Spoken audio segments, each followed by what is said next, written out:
Hello, I'm Chrissy Martin. I'm here with Chef Doan Shockley and Stephanie Christina and Marianne Buchannon from KEDT. We are talking about something that, you might find interesting or not. I don't know if it's something you think about.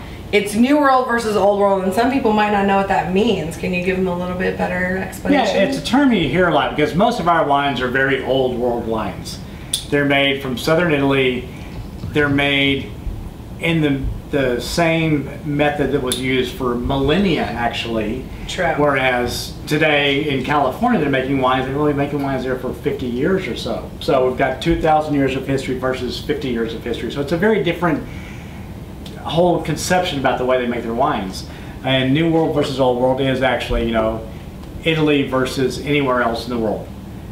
Old World is Europe, New World is anywhere else. But the biggest thing is, in the Old World wines, they take what they had and they just make the most of it. Yeah. So if you take our Primitivo here. So for all intensive purposes, we've got the Macavero Primitivo, which is our Old World from Europe wine. And we've got our Merlot Pinot Noir from California. So it's going to be our New World wine. Okay. So the Primitivo in Puglia, it's very dry, it's very hot, it's very earthy because there's so little moisture that the grapevines actually try to suck the dirt up into the grapes almost. So it's got a very earthy almost flavor to it and an aroma to it.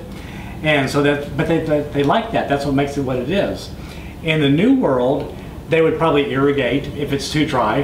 Well, let's give it some water so you can grow better grapes, quote unquote better grapes. But you get a different character to the wine in a New World wine. And the winemaker's can say, well, I don't necessarily like that flavor. I'm going to add something from Southern California to my Northern California wines. I'm going to blend them. Yes.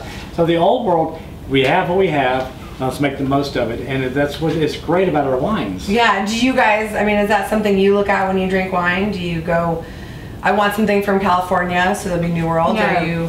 I tend to choose more blended wines, is what I find now. It used to be I would go, oh, well, that's a blend, that's not good, but now it's like, you kind of like the blend with a recommendation from whomever. Yes, yes. What about you, Mary? I like what you just described as a terroir. So yes. I like tasting that, and so in the Old World wines, you get that opportunity. Yes. And some of the wines from Argentina and some of the South American wines, you get really do get that earthy terrain and all that. The dirt.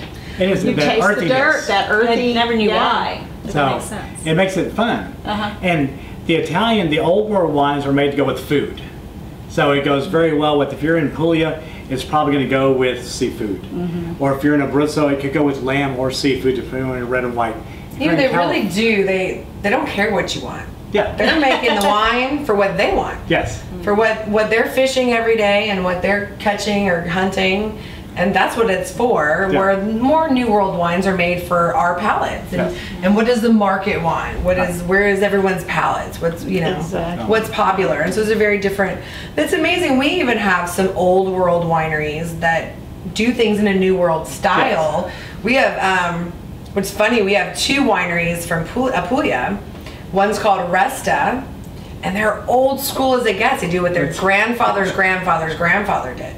And their wines are rustic and just they're warm and fuzzy, and they have that terroir to them. And then you have Macavero, and they said, okay, Grandpa did this right, but new technology does this right. And they switched it up, and so it's amazing when you drink this Macavero Primitivo and a lot of the wines from that winery, you think you're drinking a little more. It's even in the glass. You can see the color is very different. And it's a very clean line. A lot of times. This one? The one on your right is going to have the same clean style that the one on your left has. Where in most Old World wines, there's a nice haze around this edge. So it's been engineered out of it. It's almost a brick color. So it's a very different color, very different texture, and it's just what it's what God gave the vine. But they're all very good. It is. It's fun. Well, hopefully that was educational. A little bit of Old World and a little new. Thanks for joining us. Again, I'm Chrissy Martin, and you can visit us on Facebook and Twitter.